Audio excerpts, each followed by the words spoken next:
Welcome to another episode of Culinary School Stories, the bi-weekly podcast that is dedicated to sharing the stories of people around the globe whose lives have been influenced, impacted, touched, and or enriched, for good or for bad, from their culinary school experience. Hi, my name is Colin Roche, and I'm your host. Thanks for joining us today. You are an important part of this show, where we ask the question, what's your culinary school story? So now, without any further delay, let's meet today's guest. So my guest today is Luis Young. Luis, it's a great pleasure to have you on the show today, and I want to start right out by saying welcome and thank you for joining us and sharing your culinary school story. Thank you. Thank you for having me. It's a pleasure to be here. Great. Let's start right out with our first question. You went to Johnson & Wales University in the North Miami campus. Why did you want to go to culinary school in the first place? And, did you look at other culinary schools first? And kind of tell us how that all materialized. Well, I did. I started culinary school in Panama, but it was not really what I wanted or where I wanted to be. So at that point, I started doing my research. I looked into Le Cordon Bleu, I looked into CIA, and then Johnson & Wales. And I decided to go to the campus in Miami just because it was close to Panama. It's like 2.5 hours from Panama. Great. And let's go back to that first day when you got on campus. What was going through your mind? Obviously you're probably apprehensive, maybe nervous, excited. What were you thinking? What do you wish you knew before you got there or after the fact? Or, tell us kind of like that first day. What was happening? Well, I was super excited. It was like a kind of like a dream come true. But at the same time, I'm not going to lie, I was super nervous. In Panama, you learn English, but you don't use it every day. And I feel like the day that I arrived on campus, it was you're here, go, figure things. So it was a little uncomfortable at the beginning, but I see the value in that. And everybody was so helpful that I think I got a little list of things that I needed to check or do. And they just point me in the right direction. And after that day, it was easy. And you got your uniforms and got fitted and books and knife kits. Everything. That was part of the checklist. It's go here to academic services, go to financial services, then, go pick up your uniform, get your knife kit, which, it's probably the first day is the most exciting thing when you get your uniform and your knife kit. So they had a roadmap for you and you just hit different stations and got it all set up. Yep. Great. What advice would you give to someone wanting to pursue culinary school? They wanted to go to culinary school and they asked you about it. What was it like? Or what should I know? What would you tell them? Well, first of all, do your research. I think that there's so many options right now. I guess it depends on what's your goal, right? If you want to go more into the restaurant management aspect, target your school towards that. If you want to be more in the culinary, more like the chef, you want to be in the kitchen, then you take that into consideration as well. That's the first thing, do your research. And then once you're in school, take advantage of every single extracurricular activities. Great, yeah. For me, competition was the thing. When I started, it was just doing the classes, and then I volunteered to pretty much every single help out for the open house or this other event. But doing competition, I think, was probably one of the most valuable experiences that I got from going to culinary school. What are some of the competitions you did participate in while you were at school? I did DECA for 3 years. Okay. I did the San Pellegrino, the Almost Famous, and then the ICC, which was the Johnson & Wales, the several campuses. How did you do in those competitions? DECA, that was team competition, and we won first place for the 3 years that we competed. Oh, great. San Pellegrino, I did very well. I won that one as well. And then ICC, that one we didn't do so well. We still placed. I think we got bronze medal, but we didn't win that one. We didn't get first place. Now, that San Pellegrino one was an individual contest. And I think, if I remember correctly, it starts local and regional and states. Maybe you could share with the listeners a little bit more about that competition, what you took away from it. Well, that was an interesting competition because I remember there were supposed to be 2 contestants from Johnson & Wales to go to the regional. And then once you win the regional, you go into the final. And a week before the regional, I got selected to go to the competition, and I was extremely nervous. But I think that like helped me work harder than anybody else, you know. And what I gained from all of that, it's like making you uncomfortable, getting out of your comfort zone. It's probably one of the best things that you can do for yourself. You know, most of the time we don't learn anything when we're comfortable, when, you know, like everything's the status quo, everything's nice and everything's the way it has been for a long time. You probably don't grow as much when you force yourself to be in a situation where you're probably uncomfortable. It's probably challenging. That's when you really grow. And so you were growing during that competition because you were. Oh, absolutely. Absolutely. And how far did you go? Did you win the whole thing? Yes, I did. We went to the regional. I think it was in West Palm Beach. I won the regional. Then I think we had like a month to prepare for the final. And then whoever won like the individual regions, you were supposed to meet in Napa at the CIA in Greystone for the final. And then the competition was basically 2 days. The first day was a mystery basket portion of the competition. And then the next day you basically had to do the signature dish that you used during the regional, and then make 200 portions, like tasting portions, in about like 4 hours. And you were competing against winners from other regions? Yeah, from different regions. I don't remember all the regions, but it was like 10 or 12 regions. And those included like a contestant from Italy, one from Canada, and I think one from Mexico as well. Wow. So really international. Yep. Well, that was great. And what you won it all. What did you get? What did they give you? Did they give you a cash prize or a trophy, or what was the result? All the above. I think that there were several like categories. One was the mystery basket portion of it, then the signature dish portion of it, and then the overall like the title of San Pellegrino Almost Famous Chef. I won the signature dish portion of it, and then the overall competition, the Almost Famous Chef. And part of winning that was, there were several things. There were cash prize. I think I got like $13,000 to $14,000. Wowza. They also gave you like a set of all clads, and I got the opportunity to participate in the South Beach Food and Wine. I got the opportunity to go to the James Beards and Cooks over there. Ah, great. So it was a great experience. So not only what you got at culinary school as part of your curriculum and your classes, academic, but you were also participating in a lot of extracurricular activities, and it absolutely appears it opened up some great doors for you and great experiences. Absolutely. And it also allows you to like have that like one-on-one time with your chefs instructors. Sometimes you're in class and there's 18, 20 people in the class, and you don't really have the time to like ask the questions that you really want to ask. Because I mean, you're so busy during class that when you're actually just practicing for competition, is usually, you know, one-on-one. You have the time to actually like ask the things that you want to know, whether it's like, you know, something technical or it's like advice, you know, like where should I go with my career? What's the best path to follow? So at what age did you know or think you wanted to become a chef or get into this culinary field? I think it was 12. I was 12.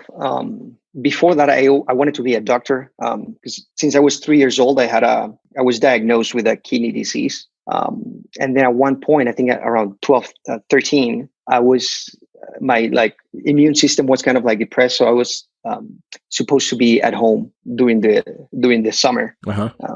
And then all I did was watch cooking shows. That's I mean, I really love to eat. So I was like, you know what, I'm gonna learn how to cook for myself, because part of the diet that I was in, it was, you know, no liquids, a lot of restrictions, no salt. So I said, you know what, I'm gonna watch all these cooking shows and I'm gonna learn so that I can cook for myself. And that's how it started. And then I took the opportunities to, like, when it was summertime from high school, I would volunteer to go work in a restaurant in Panama and work for the 3 months and learn. And suddenly something that started just like, you know, like as a hobby, or I wanted to just learn how to cook for myself.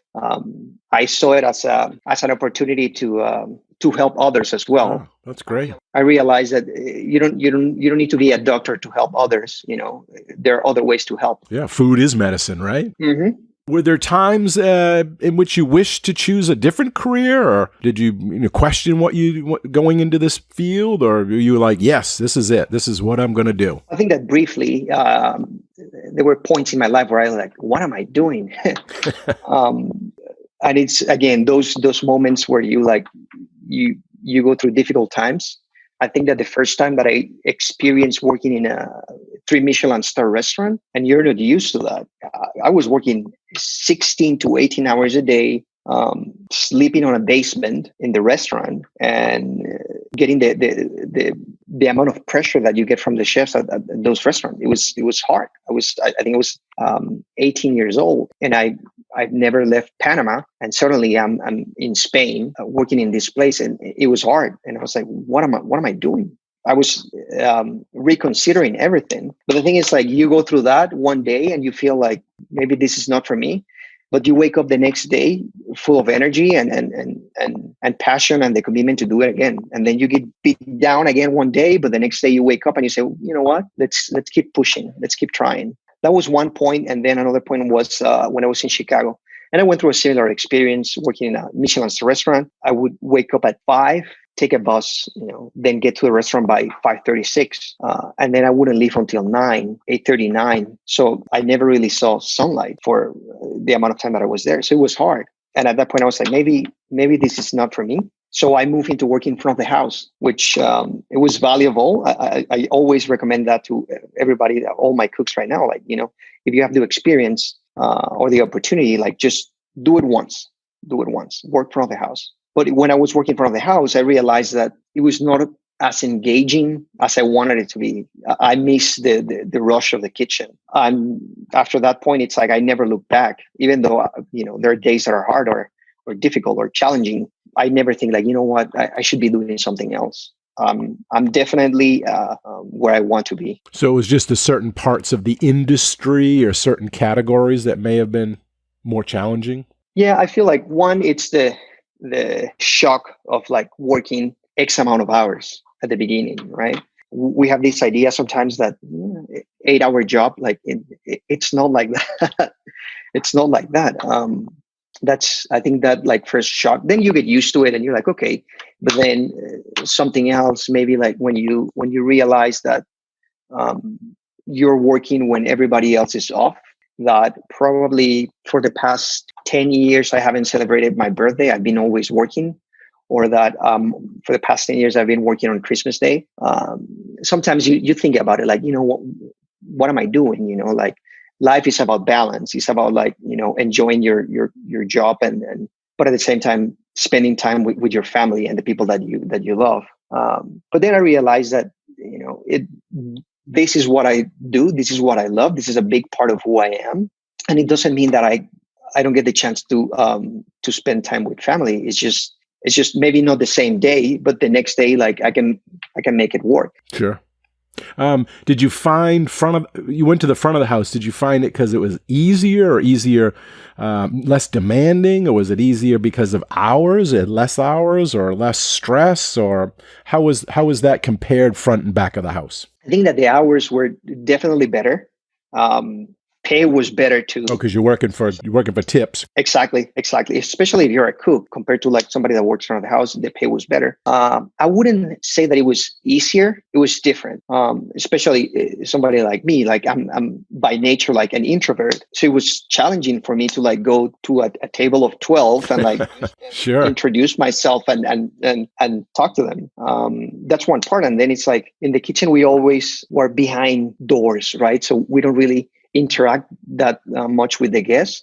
Sometimes it's challenging when you have guests that are upset or that they don't like something. As a chef, most of the time we don't face that. It's the server who has to like take care of that. They have to be the liaison between the front and the back, the customer in the back of the house, and solve those problems. That's correct. Now, you were telling us about those restaurants. Explain a little bit more, especially for the listeners, where you work. Some of those places are very well known, and how you got those positions and what it was like. You already gave us a little taste that it's hard. You're sleeping in the basement, you're working all those hours. But how is it working with these famous chefs? For me, it started, I think it was 18, and I went to Spain to this restaurant called Martín de la Sade, 3 Michelin star. And it was, as I said, like very challenging experience, but probably because it was just the first experience that I had. After that, I had the opportunity to work at Alinea, and it got a little bit easier just because I was used to it by then. It's just like getting used to working at high standards. Like there's no room for like being mediocre or like I'm gonna let it fly this time and tomorrow will be better. No, like it's gotta be 100% all the time. That was a great experience. I learned so much from that. It was one of the best like learning experiences because I was at a point, I think it was 2008 when I was at Alinea, and where like all of this was new. All of this like progressive cuisine was starting in the US. So it was definitely interesting. Then after that, I started school. I started Johnson & Wales. Once I finished school, I got the opportunity to work in Chicago for a couple of years. I did front of the house while I was there. I worked at Spiaggia for a few months. And then I went back to Miami. And at that point, I decided that I wanted to get my master's degree. So I traveled back to Spain. I went to the Basque Culinary Center, and I got my master's there. And part of the curriculum there, your last few months, you had to go to a restaurant and work. So I got the opportunity to work at El Celler de Can Roca. I think it was like #1 restaurant that year. And again, that was like a life-changing experience because it was not only about like food and service and the quality of the ingredients. At that place, I learned about like how important it is to like build a culture in a kitchen, how important it is to have a philosophy that like your team, like it's fully behind it, how to keep them like motivated. Because some other places, like you're just working, and that's why at least that's how I feel. I feel like there's such a high turnover. You work for 6 months to a year, you get burned out, and you move on. And I feel like at Can Roca, it was different. Even though it was hard, the hours were the same, 16 hours a day. But there was like more a humane side to it. They make sure that we had breakfast every day. They made sure that we had lunch every day. They made sure that we had dinner every day. They made sure that we had a little break in the middle of service. They made sure that, days that we were not busy, they would take the whole team. And, today we're going to talk about like hydrocolloids, and we're going to teach you about that. Or we're going to teach you about like, foraging or these microgreens. So it was about like the philosophy and creating that culture in the kitchen. So that was definitely one of the best experience, and I always recommend if you have the opportunity to like travel, go to a place like that. And then after that, something that I thought that it would never happen was the French Laundry. Because since I was in Johnson & Wales, I was always applying to do a stage. And at one point, I think I got accepted to do a stage. And then for that summer, I went to Germany to do a study abroad. And then on the way back, I got an email saying that the stage program had been canceled. So I was like, well, I think that, the opportunity to be at the French Laundry, it's gone. And then a few years later, I applied and I got to work there. And that was another great experience. It was almost like a school. It's like an institution, like you get there. It's not about like, forget about everything not because there's no value, but because we want to teach you how to fine tune those things that you've learned before. And again, it was about like the culture. There is, in a place like the French Laundry, it's like you want to be better because you know that you're surrounded by like the best of the best. So there's a sense of like a friendly competition, or more than a competition, I would say that it's like collaboration. Huh. And they're from all over. The cooks, they're all from different schools and different, they're all dying to get in there, right? It must be a waiting list. And yeah, when I was there were people from like Sweden. There were people from Mexico, from Venezuela, from all over the US. And again, there was pretty much like a long list of people waiting to get in there. When you say competition, is it like, oh, where'd you go to school? What'd you learn? Did you learn it this way? And, kind of rivalry a little bit? A little bit. I mean, I remember, and again, this is funny because my first day, they asked me to do something. And I think it was a simple task, like maybe juicing like carrots. And one of the cooks, it's like, he gets close to me and he's like, where did you go to school? I was like, oh, Johnson and Wilson. He's like, oh, no wonder. And I'm like, what is that even supposed to mean, But again, I mean, after that, we were great friends. But there's, a little bit of like friendly competition, I would say, because most of the cooks that were there were from the CIA. But you had a couple of students from Johnson and Wales. Actually, one of the sous chefs was from Johnson and Wales. And how was it working with Thomas Keller? Did you interact with him much in the kitchen, or? Oh yeah, I mean, it's amazing to see like how important for Thomas Keller it is to like acknowledge and say hi to all his cooks. You would think that at that level, like you never see him. He was every single weekend. He was there. The minute he got into the kitchen, he made sure that he said hi to every single person in the kitchen. Wow. Not only the cooks, but like every single steward, every single person in the front of the house. And when he left for the day, it was the same. He made sure that he said goodbye to everyone. And you could see that culture throughout the whole like team. It's something that it's kind of like contagious. So every time, it doesn't matter if you're a commis or if you're the chef de cuisine at the French Laundry. Once you get there, you say hi to everybody. Where did you stay out there? Do they have living arrangements for the employees, or you have to on your own? Well, I think that when they talk to you about the opportunity of like starting at the French Laundry, they send you a list of places that are renting like rooms or stuff like that. And I think that at that point they had like a couple of rooms available that were close by.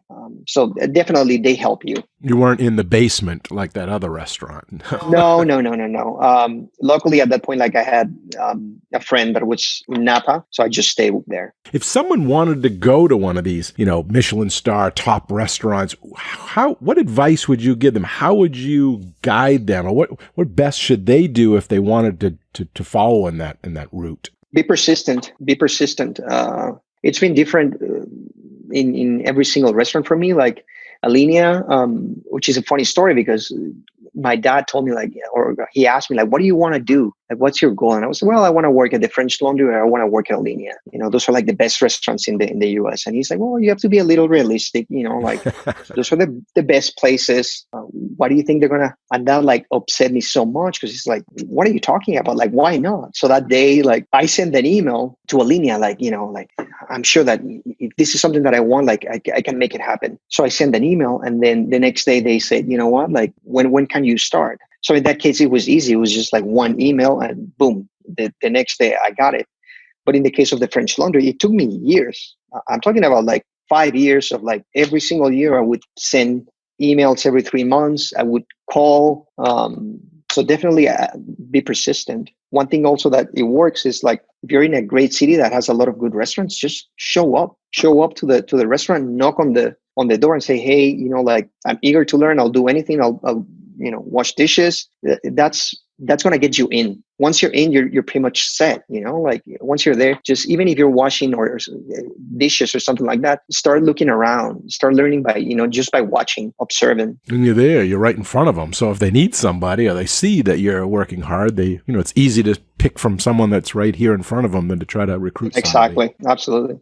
Now, when these places have such a waiting list to get in, they know everybody wants to work there. Obviously, it opens up the door to take advantage of these commis, these culinarians that are coming in there. Do they? I guess it's different other properties, but can you speak to that a little bit? I mean, I guess the pay would be low. Do they just, abuse you? Do they keep you there all kinds of hours? Or are they just no, they're really trying to treat you like an employee and that hopefully you're going to stay for a long time? Or is it just get what you can and get it on your resume and get out? I think that nowadays it's different. I don't think it's just hard for restaurants to abuse somebody, in the sense of oh, you want to work X amount of hours. And I think it's getting harder to do that. And at the same time, I feel like it depends on how you look at it. If you look at it from the perspective that, I'm working 18 hours, I'm not getting paid, this is abuse, that victim mentality, yes, I understand, but at the same time, it's like, see what you can learn from that. Like, what are you gaining from that? If you think that you're working 18 hours, don't see it as, like, I'm getting abused. See it as like, you know what? They're teaching me, or I'm learning how to like work hard. Where else am I going to get the opportunity to, firsthand see, black truffles, work with foie, see caviar, taste all these great ingredients. So if you look at it from that perspective, I think that it makes it easier, right? That being said, like, it's definitely hard. There's always like a little period, especially probably your first month, that everybody's like, they want to see what you're made of. So they're going to push you. Definitely, they're going to push you. But once that's passed, it's like you're a part of the team, and they're going to teach you as much as they possibly can. I think that at the end of the day, like, it all depends on your perspective and what you want to do. If you go there and you're like, feel entitled, that, after 2 weeks, I'm like, I'm not learning anything. I've been, scrubbing potatoes for 2 weeks and I'm going to leave. Like, okay, then that's what you learn. But if you push through and you see, like, you know what, I'm peeling potatoes, but I'm peeling potatoes at the best restaurant, that I can be in. And at the same time, you're looking and asking questions, they're going to notice that. And once they notice that, it won't be long until they ask you to, like, move into the next station. Is there a lot of turnover? Is there openings coming up all the time that you could move into? Yes, I feel like a lot of people that work in this kind of restaurant, just because of the level of like intensity that you're in, you do it for a year and then you move on. Awesome. What's one common myth about the profession, or about culinary school, or about the kitchen that you want to debunk, that it's not true, but people always ask you, this is what people think, and you're like, no, this is not true, and this is why? I think a couple of things. One, that going to culinary school is going to make you a celebrity chef. That's just, it's not so simple. That's one. And then the other one, it's like that we eat great food all the time. Or that we cook a lot of, like, fancy meals at home. That's definitely not the case. Sometimes we just want someone to cook for us, right? That's all we want. Absolutely. It's like you get out of work and all you want is, like a greasy burger and fries. It's like, what? Like, I thought that you would, be eating like, steaks and wine like all the time. Like, no, that's not how it works. We're the employees. We're not the guests. Yeah. Let's go back to culinary school and tell about when you were there. What was your best class and why? And what was like your worst class, or it could have been better, or that, wasn't really what you wanted, or you weren't interested? Maybe share that perspective with the listeners. That's a hard question for me, because I really enjoy my time at the school. So I don't think I have like a class that I didn't really like, especially like if we're talking about only culinary. I think that some of the academics were, I thought that, maybe this is a little boring. Favorite class, I think that the front of the house classes, the dining room classes, just because it was so new to me. When I started Johnson & Wales, I already had a little bit of experience in the kitchen. So I knew a couple of things, but front of the house, I had no idea. I had no idea about wine. I had no idea about like how to talk to guests, all the things that you need to consider. So it was very interesting because like every single class, it's like, okay, you're like a sponge ready to like absorb all this knowledge. And then other classes that were fun, stock sauces and soups was fun. My first class, it was traditional European cuisine. That one was a fun class as well. And then classical French cuisine. Great. Who are the 3 people who have been the most influence to you? It could be career, personal, alive, they could have passed on, but 3 people most influential to you. I think that professional, it will have to be like Thomas Keller. I think that, like he's influenced, so many great chefs. And I think that everybody that's starting in this career, it's like, that's like the Mecca. The French Laundry is the Mecca, right? The fact that I got the opportunity to like live that and experience that, and see like the philosophy and the culture that he creates, like that changed me, changed how I talk to my cooks, the way I see ingredients, the way I create dishes. That's definitely one. I think that the experience at Can Roca was another one. Seeing like the 3 brothers and how they they have this culture that it's like it's a restaurant and that performs at a high level, but at the same time, it's like it feels like a family. So that definitely changed or made it possible, because at that point I was like, it's separate things. You have work and you have family, and they made it seem like, you know what, like you can work and at the same time you can have family life. And then a third person would be probably my family, in the sense of like my grandfather and my mom. They've even though it's not culinary related, like I've seen them like always, that sense of like, there's no substitute for hard work. That keep pushing. The idea of like you don't learn necessarily in the moments where you're like comfortable. It is okay, and it's actually encouraged to like get out of the comfort zone every once in a while. That's going to allow you to grow. What profession was your grandfather and your father in? My grandfather, he's an engineer. My father, he's an entrepreneur. He owns a couple of businesses in Panama. And my mom is an architect. And again, I've completely different backgrounds, but the message was pretty much the same. And when you first went into culinary and you told them, were they supportive behind it, or were they like, "What? What are you doing?" Well, they were like, "Are you sure?" Because when I was in Panama, I was showing like a couple of attitudes towards politics. I kind of like politics, and I got involved with everything that was around politics when I was in high school. So they were like, "Are you sure? Like, this is really what you want to do?" And I think that's why my dad told me when he asked me, like, like, what is it that you want to do? Where do you want to work? And trying to tell me, like, like these are the best restaurants. Like, be a little bit more realistic. But at the end of the day, like, they always supported me, even though at one point maybe they thought like, maybe there's, like, keep other options, explore other options. But they always supported me. And then once they saw that I was serious about it, it was fine. It was like, you know what, do what you have to do. We're going to support you. We're going to help you. And to this day, like, I think I had them here at the restaurant at least once or twice a year. Well, that must be special when they come as your guest and you get to cook for them or serve them, and they get to see you in your element. That must make them really proud. Absolutely. It's one of the best experience that as a chef that you can have. What's next for you? What's your plan? Are you going to end up in Panama, open your own place? Are you going to keep continuing on this path? What's your next goal? What's your next accomplishment? At this point, I don't think I would go back to Panama. I feel like I've lived in the U.S. for the past 10 years. I'm used to it by now. I want to keep doing what I'm doing. I want to keep working in the kitchen for a few more years. I don't know that I want to be putting turkeys in the oven when I'm 60. But I'm going to be in the kitchen for the next few years.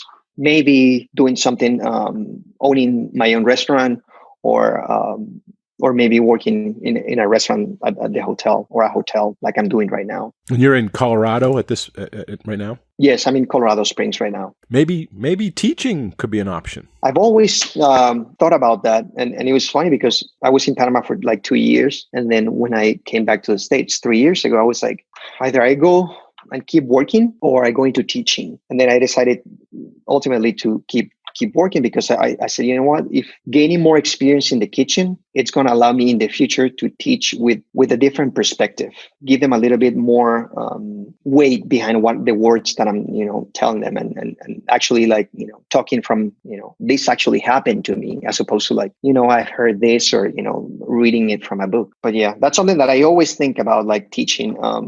I would really like to do that. Oh, great. And you mentioned the American Culinary Federation, ACF. You were in some of their competitions and stuff. And what do you think about certification, professional organizations, apprenticeship for that matter? I think there's value to that. Now I see it. I think that at one point I was like, just working in a restaurant, that's all just keep working. But it offers you an opportunity, one, to connect with your peers, create a network, which is very important. And at the same time, it's like, once you've reached a certain level, it's like, okay, what do I do next? And I think that an organization like ACF and doing certifications allows you to, like, have a goal and keep pushing. right now I'm working on getting my CEC.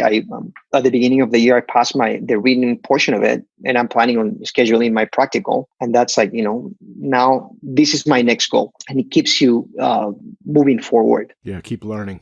Mm-hmm.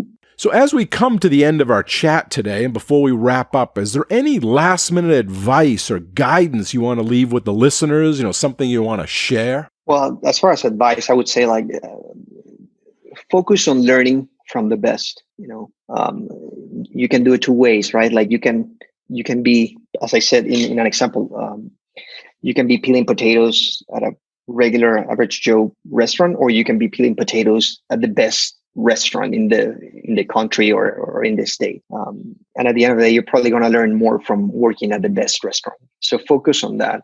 Don't focus so much. And I get it. Sometimes it's hard because we have things to pay. We have responsibilities. In your formative years, don't focus so much about making money.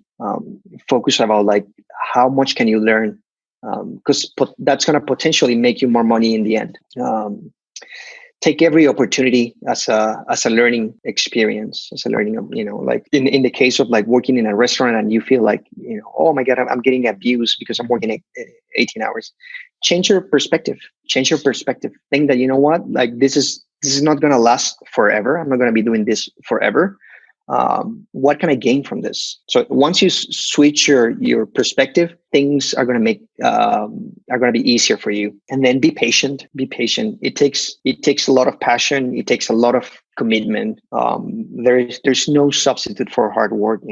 Work hard. If you really want it, keep working at it, and eventually it's going to happen. Bringing this back to culinary school, now that you know what you know and you have perspective and you've been removed from it from a while, and all that you went through and the money and the time, was it worth it? Would you do it again? Absolutely, in a heartbeat. Absolutely. I don't think that. I don't want to say that it's a requirement to go to culinary school, but I think that culinary school give you the tools that you need to make your life in the kitchen or your culinary journey a little bit easier. And that's, that gaining that little advantage, it means a lot. And you went on and got a bachelor's and then a master's. Do you think associates enough these days? Do you think, encourage more education? I feel like in the culinary world, it's very unusual to see something, past associates or bachelors. I'm not, in my case, I value education. So I knew from the beginning that I wanted to get my master's. I think that if you don't want to get your master's, that's